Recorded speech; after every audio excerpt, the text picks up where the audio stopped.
The journey to COP26 in Glasgow has begun, and we'll be keeping you up to date every step of the way. Welcome to the Road to Glasgow. And today I am joined by my colleague Luca from OGTC. Hello, Luca. And we are excited to have Gillian Docherty CEO of Data Lab joining us today as well. Hi, Gillian. Good morning, Stephen. It's a real pleasure to be here. Oh, no, it's great. It's great for you to take the time to talk to us. So today we're going to be talking about all things digital. So I think we've got exactly the right person on the call to do that. And before we kick off the discussion, Gillian, I think it would be great if you could just tell us, how on earth do you get to become Chief Executive of Data Lab? What was the journey like? It's a great question. It was probably a journey I didn't know I was on until I was approached about the role around 6 years ago. And I guess my journey started a long time ago when I went to university and saw this module on computing, thought that might be quite interesting to do. And I'd originally gone to do maths and economics, and through the course of the 3 years completely pivoted to get a computing science degree. And I thought that was pretty good considering my school didn't have any computers when I was there.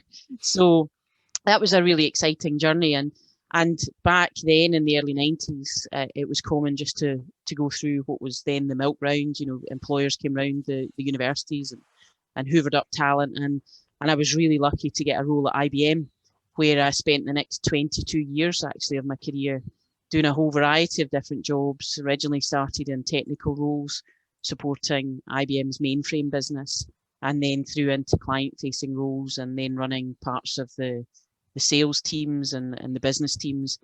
Moved all over the UK, spent a long time in London, travelled the world with IBM, and then decided to come home to Scotland. And I ran different parts of the IBM business here in Scotland for a few years. And then I was approached about this thing called the Data Lab, and was I interested in the CEO role? And my immediate reaction was, well, who are they? And it was, well, they don't exist yet. We need someone to build it. And my initial thought was, well, I don't think that's me. You cut me in the middle. I'm a big corporate IT tech person. This sounds a bit more startup, focused. And the recruiter at the time refused to get off the phone on a Friday afternoon with me unless I agreed to apply. So there were some hard tactics at play.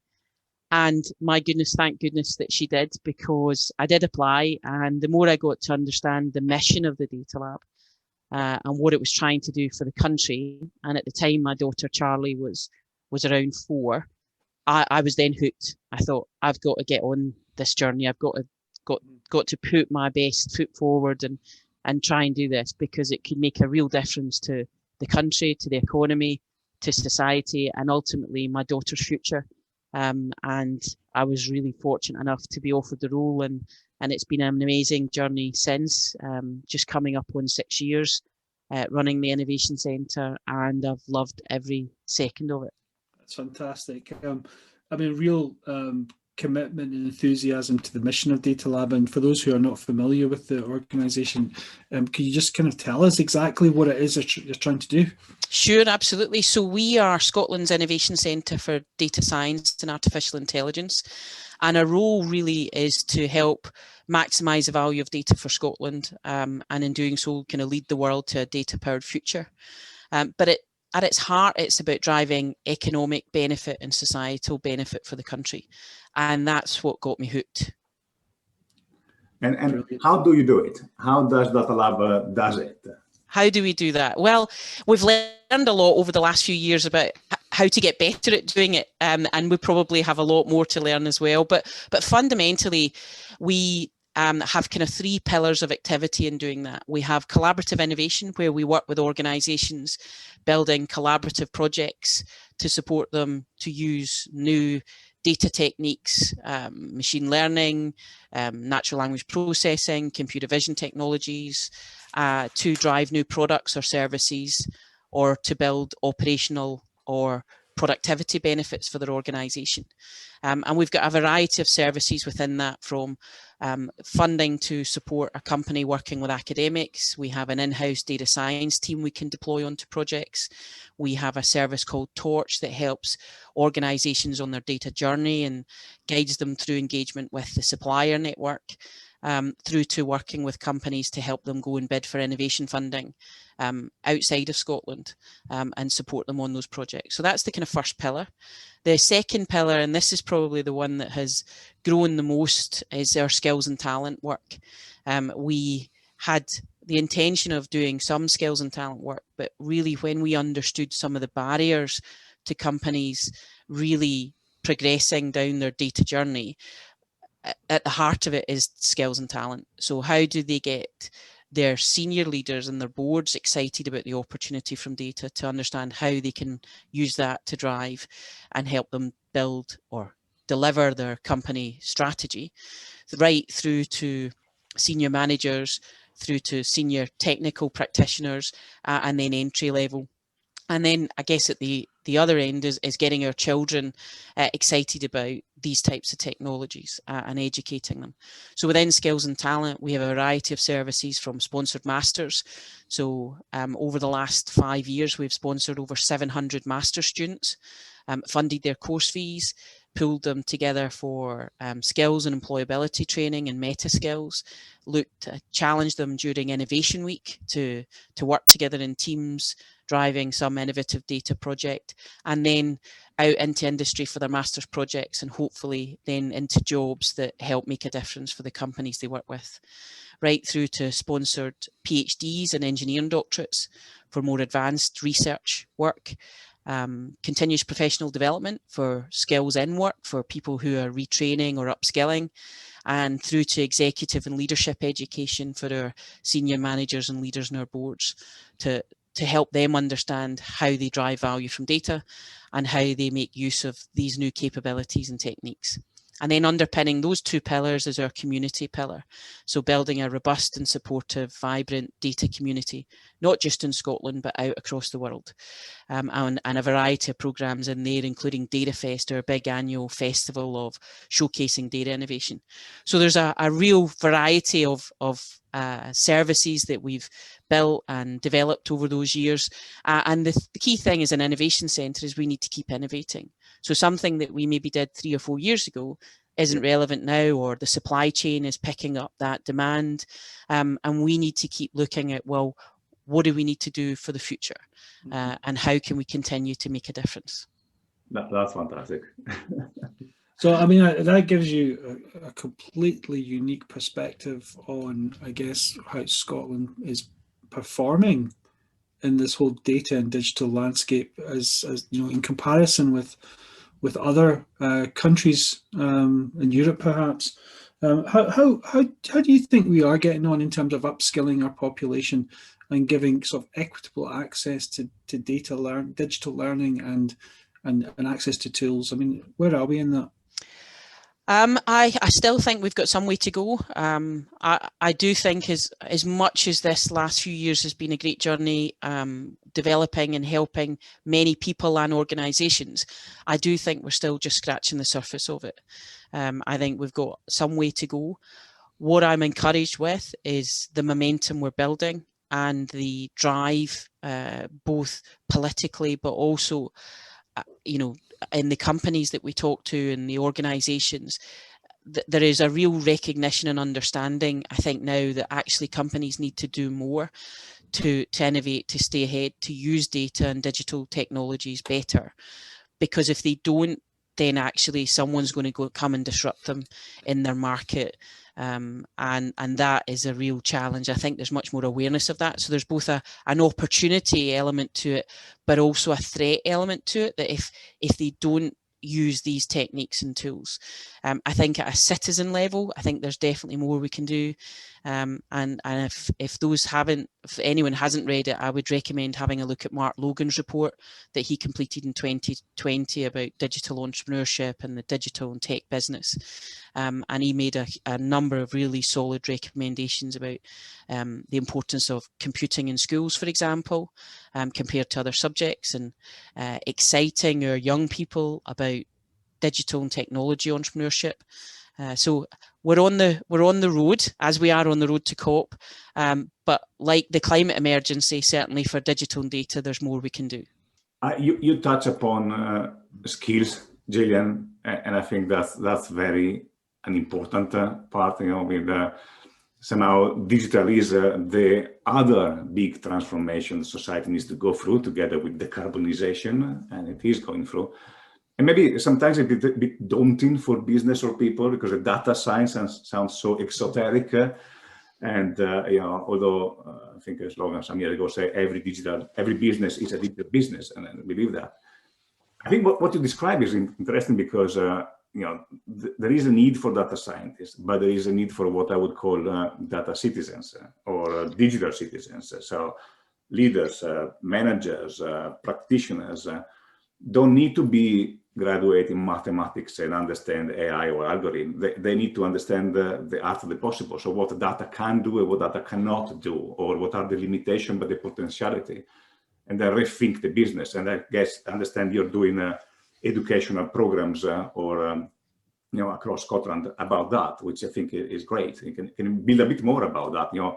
How many data scientists we need? Data scientists do we need, and how many data or digital citizens we need in business? Sure.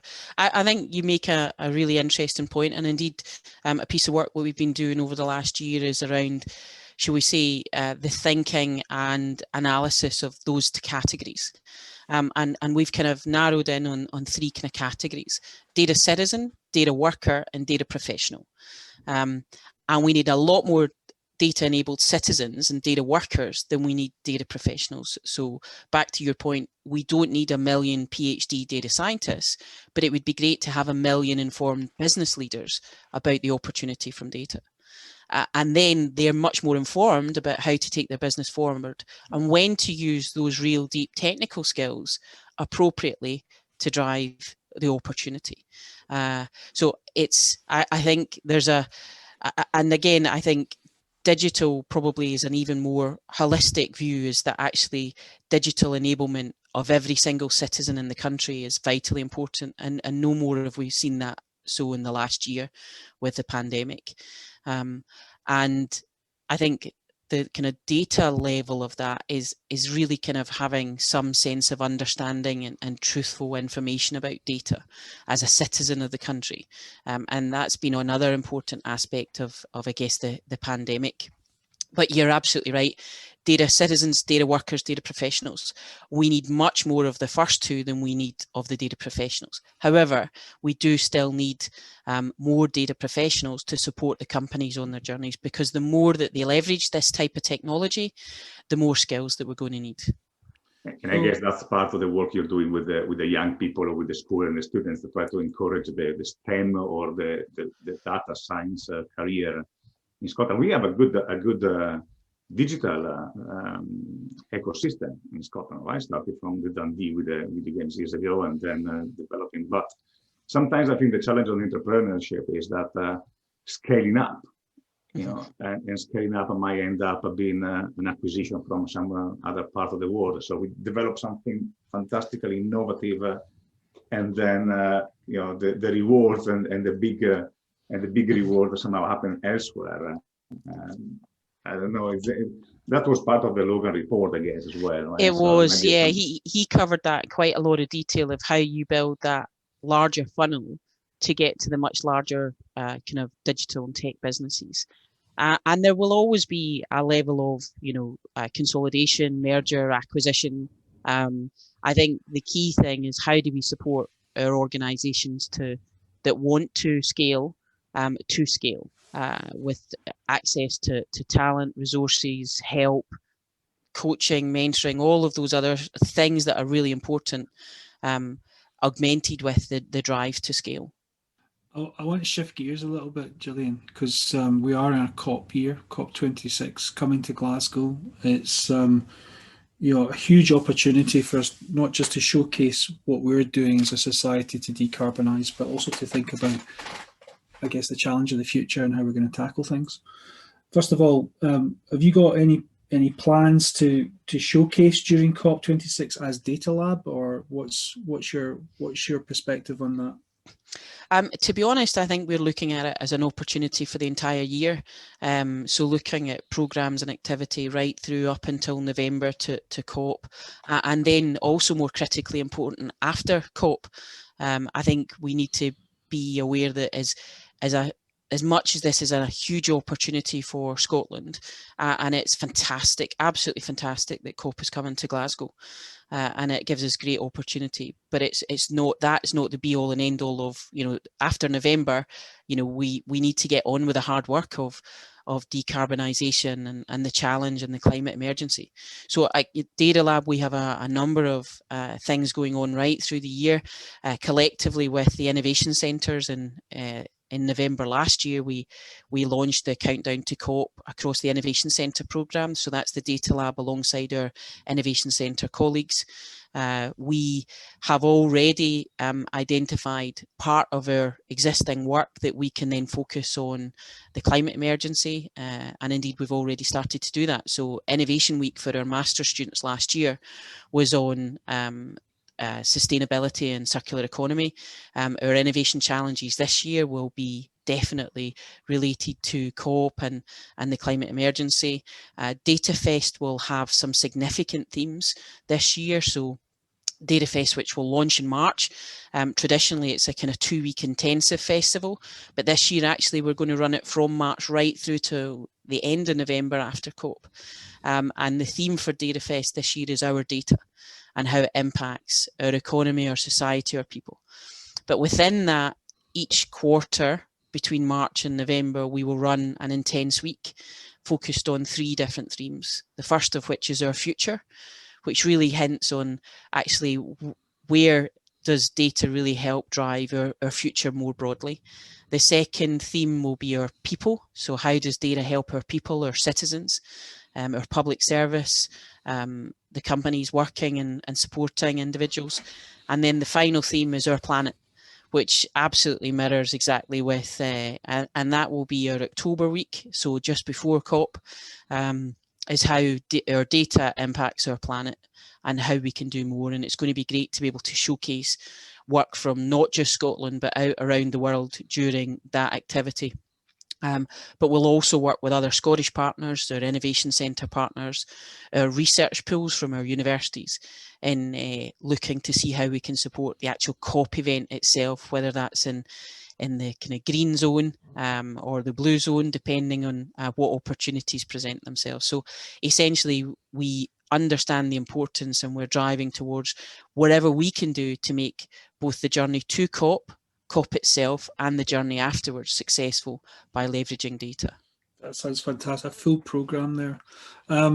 Before we joined this conversation, I was just reminding myself of your TED Talk in 2017, and I watched it the other day again, and it was prescient. I think there was a few themes in there that actually really struck home, given the fact that we've gone through the pandemic and we're all using digital tools.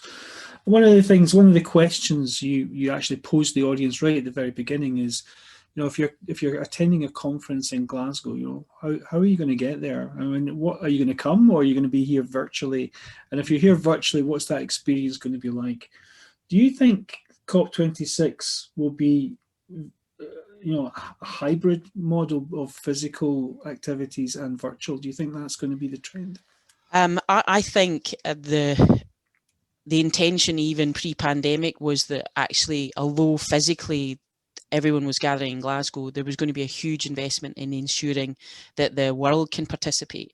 So I think it was already going to be a level of hybrid event. Maybe those levels will, change a little bit in terms of fewer physical participants, and we're yet to see. It's if you'd have said in March last year that we would be having this conversation in March this year about November 2021, I think we may have been slightly surprised. And I think it's going to be a real kind of journey this year. I know that with vaccines and work, there is much more possibility of COP physically having a presence. And I think everyone's really working towards that and excited about it. But we've still got some way to go. So I think there is undoubtedly going to be a significant virtual element to COP. And I think that's a great thing, pandemic or not, because it allows more people to participate and to contribute. And if we really are going to solve the climate emergency, we need everyone in the world to participate and to do what they can in the organizations they can, or as individuals, to solve this enormous challenge that we have in front of us. And I think it's important also because it sends a right message, right? So why travel from all over the world and create a lot of CO2 equivalent emissions to take part in a meeting? Some people need to be there. We're still human. There's still some level of interaction, especially when it's complex negotiation, like compromising and finding an agreement for the next round of emission reduction. But a lot of the participation, a lot of the attendance, can actually be done online. And I think it's interesting to see how the world has learned, is still learning probably, how to do these things online or in a hybrid way of physical and virtual presence in the right way.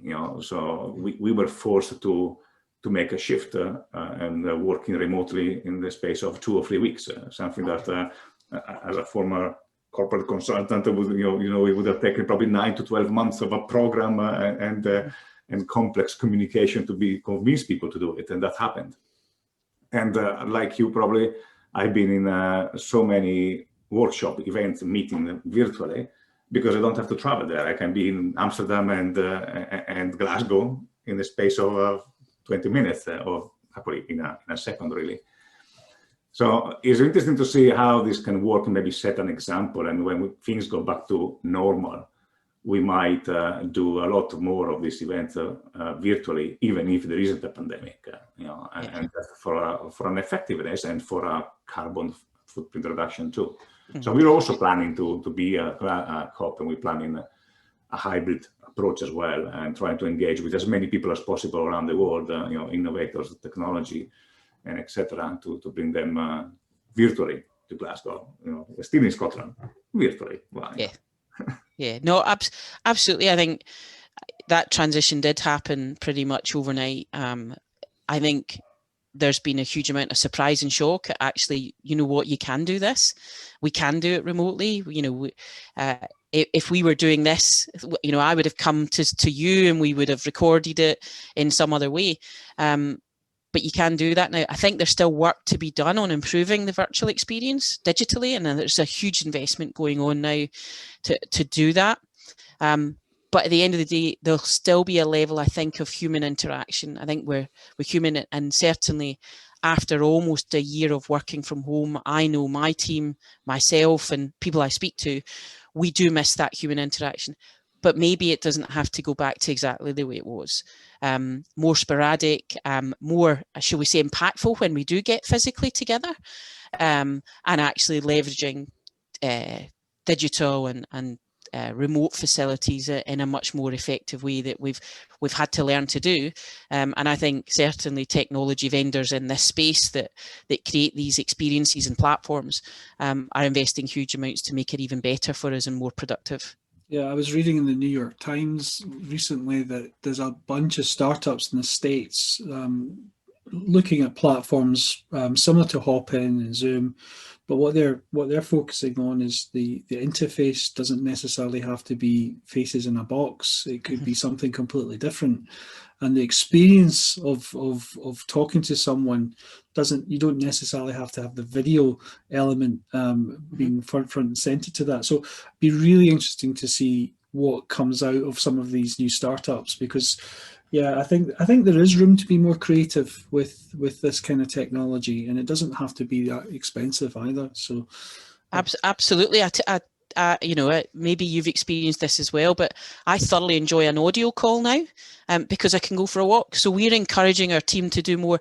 You don't need to have the, you know, at the start when we were working our way through this last March, we were encouraging, get your video on, let's see, you know, but actually now some kind of different, shall we say, pace, I think is important, and encouraging people, go for a walk and talk, you know, get your earphones on and you can chat while you get outside, especially in these winter months when it's so dark.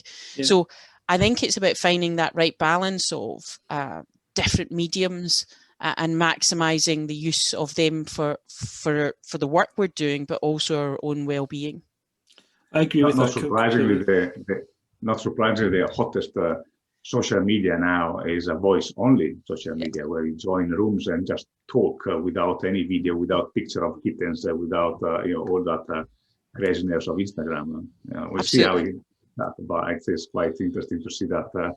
I think bounce back from excess video imagery, and as you said, you know, the freedom of being somewhere else as opposed to being in front of a video, while you can still connect and do that.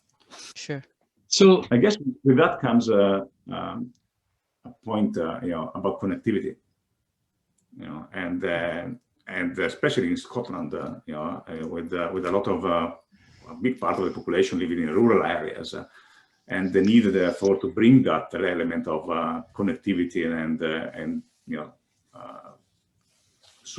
overcome the digital divide between the have and the have-nots of digital to make that happen. So are you involved in that? So not directly. There's a couple of significant programs. There's another major investment announced from Scottish Government in terms of connectivity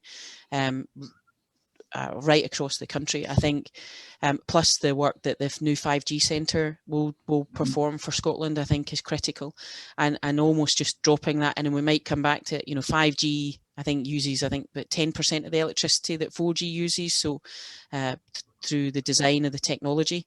In terms of equity and the digital divide, there was a big programme launched that we were involved in at the start back in March and April last year called Connecting Scotland, and that was about getting connectivity, devices and connectivity to individuals in Scotland and families and groups who were not connected, and the importance of that in managing the pandemic. And they have distributed a significant amount of devices, provided digital buddies to people to get them set up. And there's fantastic stories coming out of that, of people of all ages who haven't been connected and now can talk to family, engage, engage with society digitally, while being shielding or at home or trying to homeschool. There's still more work to be done, and it's great to see continued investment in that programme and getting more of that technology device, and more importantly, that digital buddy. There's no point in dropping a tablet off potentially to someone who has no idea how to set it up. So coaching them through that, especially now, is really important. So again, some great pieces of work underway, but fundamentally back to that digital citizen. The more we can enable our citizens to engage digitally to the level that they want to. I think that's the other thing, is we need to be very conscious that not everyone wants to go full 100% online digital, to the level that they want to, and to the level that they can be supported as a citizen, I think is really critical. Absolutely. Just kind of like, I want to kind of like take you on a little bit of a mental time travel trip a wee bit, so we've done COP in November. You've gone through this whole build-up program, which sounds great. We've done COP as well in terms of what we want to do. Post-COP is probably the most important part of what we have to tackle. So I think what we'll find is there'll be a huge level of expectation and awareness raised in the lead up to COP, and then 2022 comes. What's the hopes for the expectations of outcomes, so good things that we can expect to see in terms of rapid change and development to guide us towards net zero? Yeah, I think, and I would hope that what we see is even more activity in this space and real investment, collaboration and innovation. And for example, the Data Lab working with OGTC, you know, the work you and I as teams can do and our teams can do together with other partners will be crucial to supporting companies on their innovation journey towards addressing the climate emergency and net zero. So I would really hope that we see an abundance of innovative projects, drive, not just, you know, setting a goal, but actually putting the concrete, tangible steps and activities in place to achieve that goal, so that it's more likely to be successful. I think globally it opens up. I think it'd be great that Glasgow is and COP26 will be responsible for something we talk about in the many years to come, that we agreed that there and we will move forward, and internationally we work together. So it's not just about kind of what we're doing in Scotland, and we could become, you know, we will get to net zero as a country, but it's also fundamental that some of the technologies and innovations we develop here are also used and supported by other nations and companies around the world, because we all need to get there. And some, you know, countries will take more and get to negative positions in order to support other countries that may still be on their journeys. And I think that's really important to bear in mind as well. It cannot be inward looking and parochial and, well, that we developed that's ours. Actually, this needs to be almost the world's biggest open source project, which is really quite exciting. I think so. I mean, I completely agree with that. I mean, I'm just thinking about post-COP as well. You know, there may well be a burst of activity when it comes to climate-related digital entrepreneurship. You know, I think the way we do things as a society is ripe for disruption. And if we see more climate entrepreneurs coming forward using digital and data technologies, that would be a tremendous outcome. Because I think in Scotland we do need to see much more of those startups being set up and then fostered and then grown hopefully to some form of unicorn status when one or two of them and doing really well. Yeah, I'd love to see that. Yeah. On that point, you know, we have seen a big increase of the clean tech component of our technology accelerator, our TechX program, you know, which has completed the third cohort, and over the three cohort, the amount of companies, both in applicants, but also successful in joining the programs that are actually related to decarbonizing related technology or clean technology has been increased, which is very encouraging. And I guess I would see more and more, and I hope to see more and more digital startup doing the same. There are fantastic examples down in Glasgow, and digital has definitely a big role to play in decarbonizing. Data, especially understanding emission, performance, efficiency. You know, there's plenty of areas where digital can contribute to achieving net zero. So maybe you can give us your top bets when it comes to the role of digital in decarbonizing society. I'm not sure we can do decarbonisation without digital capability. I think it's fundamentally at the heart of some, and I've seen it, you know, and just looking at some of the projects we've supported over the last couple of years in that kind of clean tech, clean digital, or using data science, for example, techniques to improve. Just to touch on a couple, company called Denian, they have digital tools to make renewable projects more competitive, efficient and profitable. Decozy, a company we've worked with on battery technology and building machine learning algorithms to monitor battery pack performance, deep level kind of data and improved reliability, right through to global surface intelligence using satellite imagery to improve crop growth yield. And Continuum Industries, just another example, with improved tools for entire network and system planning for infrastructure. So if we can use these techniques to improve processes, then that would be fantastic. No, I think that sounds fabulous. I mean, I'm really keen to see what we can do together more as well. You know, we've obviously got our industry offshore energy 4.0 program, which is really a digital program that we've set up recently, and that does underpin practically every project that we do here at OGTC. So I think there's a massive opportunity for us to combine sort of thinking and forces to do some interesting work.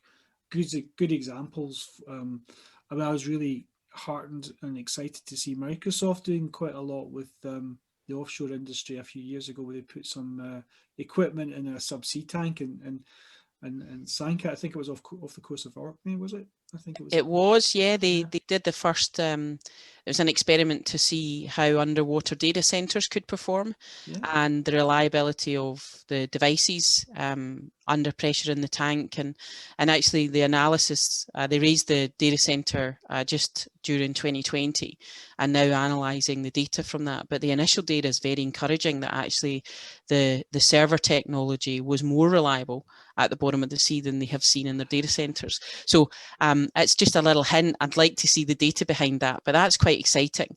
And Microsoft and the other major tech vendors have a huge role to play in the decarbonisation of the technology industry, because that's also important. Digital and tech has a huge role to play in helping other industries, but it also needs to use different ways to decarbonise itself. Absolutely. So no, I mean, it's fascinating to see how companies like Microsoft and IBM and the big players are actually tackling this whole decarbonisation agenda, both from their perspective as companies as well as what they can do for others. Obviously, Microsoft making the goal to be net zero. I can't remember what date, but it was actually quite soon, I think. Yeah, we're looking also offsetting the previous emissions, so they're not trying just to get to net zero, but to get net zero over the whole history of the company. Yeah, which means they need to go into negative emission for the remaining of their for the future. You briefly mentioned before about 5G using 10% of 4G electricity, and that's a good point, because of the exponential growth of digital and data requires energy, and so data becoming more efficient in the use of energy. And of course, we all want that energy to become green energy. So that's problem solved if you want, but probably it's never really solved until you get to the efficiency element of it. There's I think the data center in the Orkney is a way of avoiding air conditioning. You need to keep the data. There's good digital and bad digital, I think, when it comes to the carbon footprint. One question that somehow is bothering me a bit. The big growth of Bitcoin. Yep. Which now Tesla bought $1.5 billion recently, so making it mainstream. It's not anymore the pirates' currency. It's the risk to become them. But the Bitcoin in mind, by having a computer using an enormous amount of power and electricity to solve a mathematical problem that doesn't give any value to society except creating the Bitcoin to the owner of that rack. Is the digital community putting that question, discussing that thing? To be honest, I'm not sure enough is being done around the environmental impact of Bitcoin versus the benefits that it has. It's and I think it was seen as something out there that actually it wasn't mainstream. I think you're right. It's the questions now need to be asked as if it becomes more mainstream. What is the real net effect of Bitcoin on the environment and the benefits that it creates? I think originally it was to disrupt the banking sector and the ways we traditional finance worked. Is that still the case? Is that still the mission of that area of Bitcoin essentially, or has it changed? I think it's really, really, really interesting. I don't have any Bitcoin. Sometimes, you wonder if back when I first heard about it many years ago, I should have bought some. But I think with anything, Bitcoin, like other things, and the same has been leveled at machine learning and AI. It uses huge amounts of data, but there's ongoing dialogue and discussion. But the benefits of it, obviously, it's worth the investment in the technology and the data and the storage and all of those things and the network and comms to achieve those. But certainly for AI and machine learning and other techniques, I think the question has got to be, let's use the technology for solving problems that matter. Yeah, that's a very good point, because if you can turn, instead of solving theoretical mathematics problems, doing something about or making yourself into a virtual cat, which is funny, but actually, these techniques are great for solving some of the world's biggest challenges, whether that's climate, poverty, hunger, obesity. Let's direct them in areas that globally as citizens we want to fix. I think it's also, you touched on a couple of points there, Gillian, that made me think about the importance of organizations actually looking at all their practices, all their processes, and from supply chain right up to actually how they operate, to reduce their reliance on energy, to conserve energy, to take carbon out of the process as much as possible. Because if you had to ask me 10 years ago what the carbon footprint of a data center was, I would have thought practically nothing. From ignorance, but obviously it's huge. It consumes a massive amount of electricity to keep it going. But it's a good pointer that I think what we can expect after COP as well is a lot of organizations will really start to look closely at procurement, about their suppliers, how efficient are they at using energy, etc., etc. So it's going to have a massive impact from that perspective, I think. Yeah, I think it also touches on more fundamentally, actually, capitalism at its heart. I think that power of capitalism, and you can see it now with younger entrants into the workplace, they're making different choices than maybe we made 30 years ago. They're wanting to work with an organization that makes a difference. They really have ethical standards, values that they want to see the organizations they work for support. And many of those, climate will be there, and net zero, and the proliferation of the organization, not just of their own, but as you say, the supply chains, their clients. And maybe in the past, when we've asked, do you have an equalities, process, actually more and more we're seeing, and I think it's already happening, what is your net zero position? How are you influencing not just your own company, your community and your sphere of influence across your supplier client networks? And I think that's a great thing. Yeah, that's part of what you have to do to, I guess, take part in COP, as well as make that commitment to drive down carbon emissions. Don't you look at, what's it called again? Sorry? The commitment that you have to make when you put your application into to take part in COP in the green zone. It's the race to zero. Yeah, the race to zero. Yeah. Mm-hmm. Yeah, you have to make that race to zero commitment, which is good, and it's becoming more and more pervasive. You touch a fantastic point, Gillian. I would love this conversation to go on for hours, to be honest, because the topic of inequality and topic of ethics is a fascinating and is a positive direction somehow that I see society moving toward, or asking the questions more and more.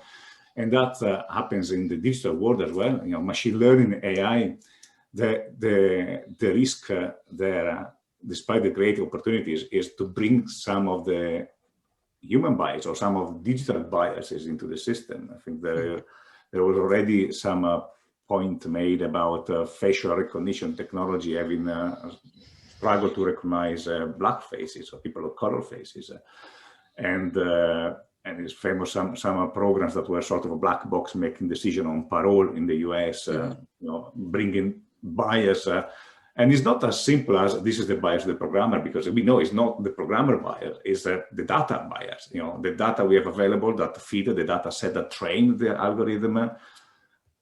How do we address that challenge, or do you see this as a big challenge and a big topic in the world of digital and data? I think it's a huge topic, actually, and it's a big challenge. I think, for anyone that wants to read up a little bit, there are two fantastic books, Hannah Fry's Hello World and Cathy O'Neill's Weapons of Math Destruction, which is a great title if you ask me. But both of those touch on things that have happened over the last decade with bias and algorithms and the impact on people. Because at the end of the day, they're having an impact on an individual, whether they get a job or not, whether they get parole or not, whether they are targeted in some way. So I think it's really important. I think what is encouraging is there's much more dialogue and activity around ethics and values. I think it's a combination of data, the teams that are building the algorithms, the kind of unconscious bias that might be there, the diversity of the teams, those that might not spot a bias, and therefore the importance of diversity in your teams. And I heard a great comment once that said, if your team is not diverse, then your algorithm is biased, which was an interesting view, because actually a more diverse team will potentially have personal insights that can spot those biases that maybe others wouldn't. So I think it's a combination of all of those. I think the other thing is that despite probably our best efforts, there are going to be unlikely consequences and unintended consequences of some of the algorithms we build. So how do we ensure we try and minimize that? And then how do we deal with it when we do come across it? Because that's also critically important, is that if we progress down a kind of pilot route and we go in and then something happens that no one saw, how do we deal with it? How do we manage it? So it's a huge topic, and we could probably speak for many hours on it. And so we should, actually it's great to have these dialogues, and it's going to be a big topic in the years to come. The more pervasive this type of technology becomes in society and in the companies who we work with, or that work with us and work with our data, the more important it's going to become. I think it sounds like a podcast episode in its own right. Yeah. Conscious of time, that's us approaching the end of our time together. I'd just like to say thank you so much for a wonderfully sort of diverse conversation. Really, we touched on a lot of topics. COP26 obviously is the hook upon which everything hangs. And I'm going to give you and Luca the last words, just to encourage people to think about COP26. What would you say to organisations as they're getting ready for COP, to kind of encourage them to take part, or to take notice of the issues that are being raised by COP? I think the biggest thing is get engaged. Get engaged now. It's not November. There is so much happening today, tomorrow, next week. There are opportunities to right across the board, whether that's funding, competitions, activity, access to different skills, investment. So there will be something for everyone to think about, and get involved. It's not someone else's problem. It's all of our problem. Luca? I totally agree with that. And I would love to see a kind of optimism in the engagement.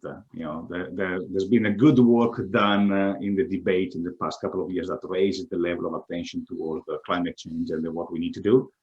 And that has been helpful in corralling the effort around the world. I think we need to now to get into the mood of, okay, let's do it. Let's start doing, let's start doing at the individual level, let's start doing at company level, let's start doing at society level, and not focus too much on what someone else should do here and there. Government needs to do their part. I think COP, I'm optimistic because for the first time we have a Biden administration, which is rejoining the COP, rejoining the Paris Agreement.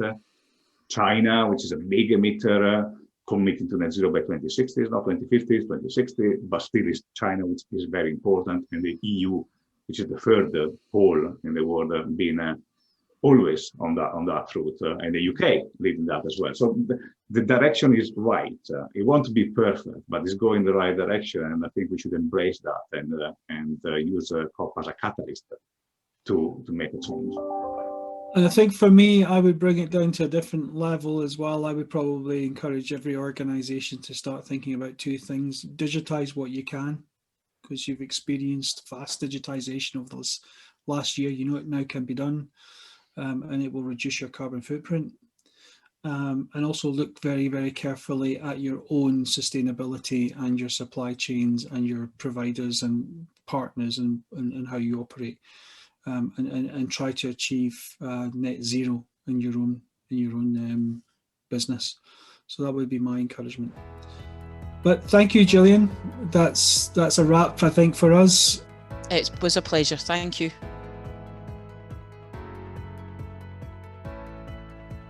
It's an exciting time in our industry, so please take it all in, get involved. And if you have any questions, get in touch with us via our website at ogtc.com. You can also follow us on our social media channels, LinkedIn, Twitter and YouTube, for all the latest updates.